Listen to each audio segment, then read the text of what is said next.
You know that feeling. You start something with fire in your chest. Your mind is sharp. Your goals are clear. Your energy feels unlimited. For a moment, you believe nothing can stop you. And then, something happens. Days pass. The fire dims, the excitement fades, the discipline weakens. And before you even realize it, you quit. Not because you're lazy, not because you're weak, but because you fell into the biggest psychological trap of modern life, the motivation trap.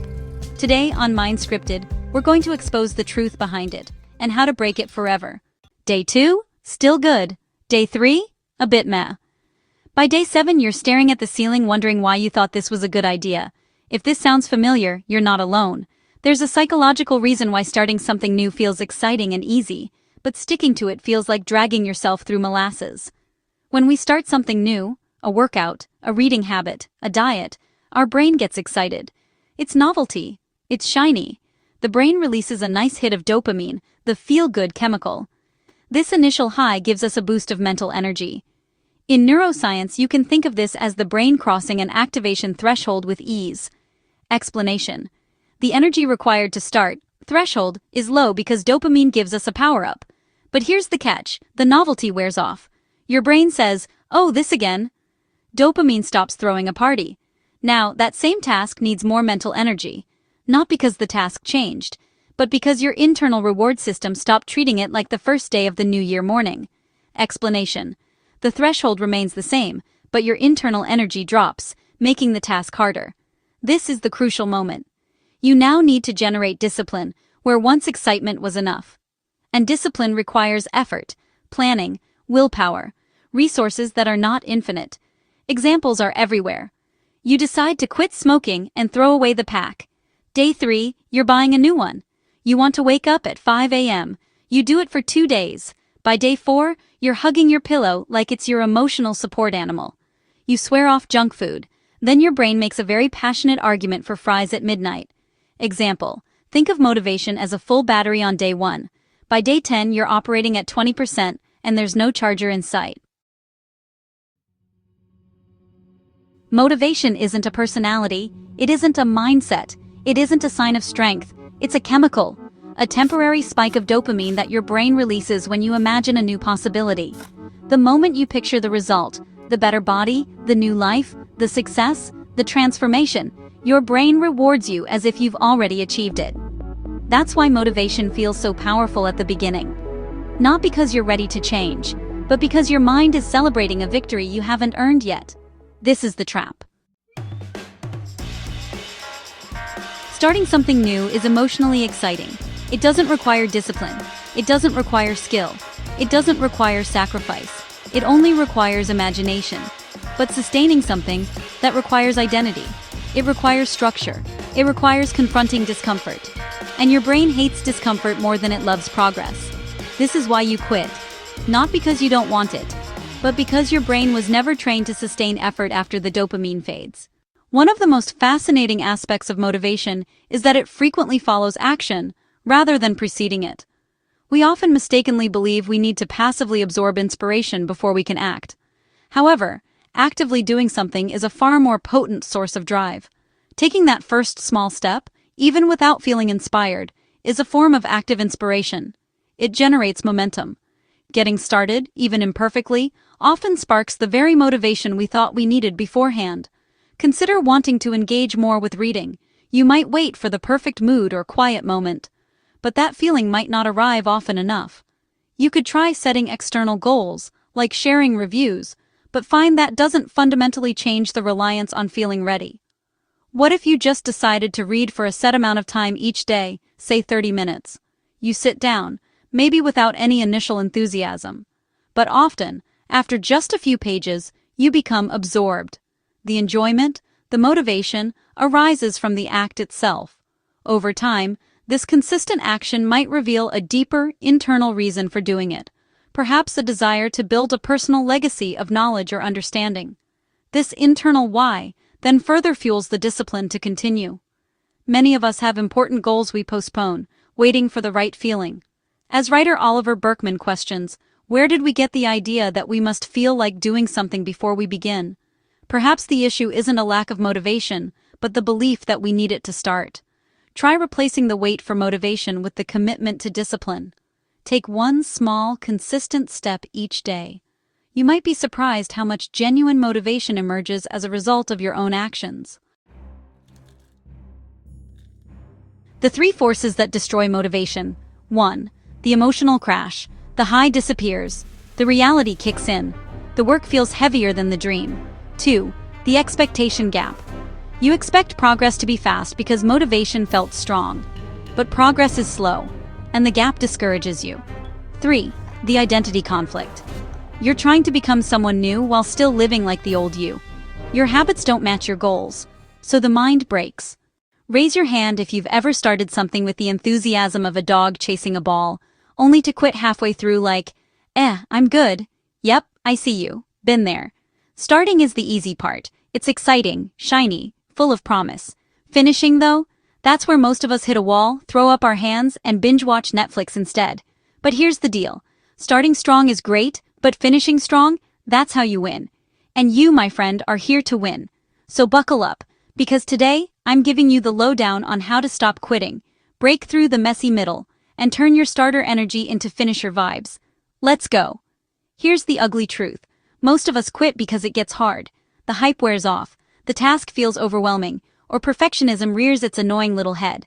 And let's not forget the all-time favorite excuse. I'll do it later. Spoiler, later is a lie. We often hold up elite performers as some sort of superhuman, impervious to the doubts and insecurities that the rest of us face. We call them tough, gritty, resilient, clutch, to show that they have figured out how to perform under immense levels of pressure. Something that us mere mortals simply can't do. Yet, every single elite runner I've ever talked to has said, "Oh yeah, I think about quitting during every race." The desire to quit is normal. In researching and writing, Do Hard Things, Why We Get Resilience Wrong and the Surprising Science of Real Toughness. I talked to dozens of the best performers, from athletes to entrepreneurs to scientists to artists. They all echoed the same sentiment.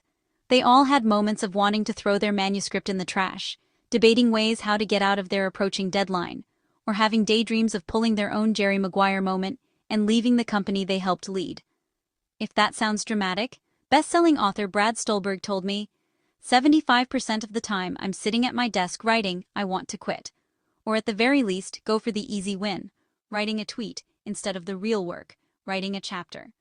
Jonathan Y., a prolific academic at the University of Arkansas who studies gifted education, described to me how he often loses this inner battle. I find myself staring off into space, avoiding writing and revising various papers and projects. I often side with the lower-hanging fruit probably because I'm lazy. We all want to quit. We all search for the hole to step in, even if we don't admit it. You don't fail because you lack motivation. You fail because you depend on it. Motivation was never meant to be your engine. It was meant to be your spark. The engine, the thing that gets you through the days you don't feel like it, is something much more powerful. Systems, identity, discipline. The moment you rely on motivation to change your life, you've already lost. Here's the psychological blueprint. First, make the goal small enough that discipline can reach it. Motivation sets goals the size of mountains. Discipline starts with the size of a pebble. Big goals inspire you. Small steps transform you. Second, build rituals, not results. Don't chase the outcome. Build the routine that leads to it. You don't rise to the level of motivation.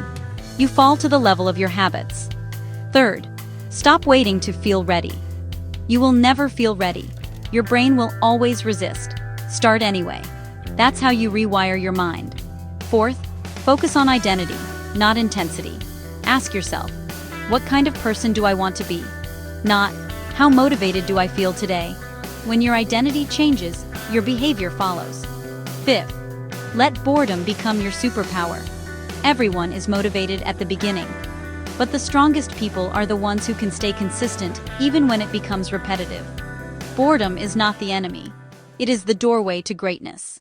When we are faced with completing a task that doesn't push our limits or only induces mild discomfort, the decision to continue onward is rather easy. Writing an email to a friend, completing a set of math problems that we could do in our sleep, going for an easy jog of a few miles when we've previously completed a marathon. These are all tasks that don't push our limits, that put forth little challenge. We might feel a little resistance, a sense of apathy, but it's easy to overcome. When the outcome of our pursuit is never in doubt, when everything is going according to plan, minimal toughness is required. The decision to persist is easy. Our goal is front and center in our minds, and choosing to pursue it requires little to no thought or effort. When achieving your goal is uncertain and discomfort rises, the picture changes. Our singular pursuit of a goal is replaced by doubt. We face what psychologists call a battle between goal pursuit and goal disengagement, two sides of a spectrum that we bounce between. When life is easy and we are motivated, we live entirely on the goal pursuit side of the continuum. But when we take on a challenge where we might not have the capacity to prevail, we find ourselves swaying around in the middle, edging toward goal disengagement when we feel particularly lost or discouraged, rebounding toward goal pursuit when we catch our second wind or muster some forgotten motivation. It's in this in-between zone where the struggle arises, the point where we ebb and flow between persisting and calling it quits. That point of inner debate, of finding a hole to step in, is called an action crisis. According to researchers out of Switzerland, an action crisis occurs whenever we face increasing setbacks or challenges on our way to accomplishing a goal. We come face to face with the reality that we might fall short. We shift from a goal-directed orientation where the motivation to achieve is the focus, to a state where negative thoughts and sensations persist. We shift from driven to succeed, to negotiating with ourselves to abandon the goal.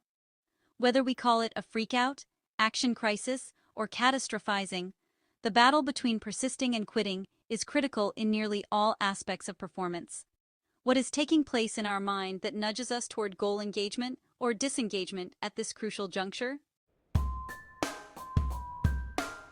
Your mind doesn't change from big dreams, it changes from small victories. Every time you keep a promise to yourself, every time you show up, every time you push through the resistance, your brain rewrites your identity, not as someone who tries, but as someone who follows through. This is where true confidence is born, not from motivation, but from evidence.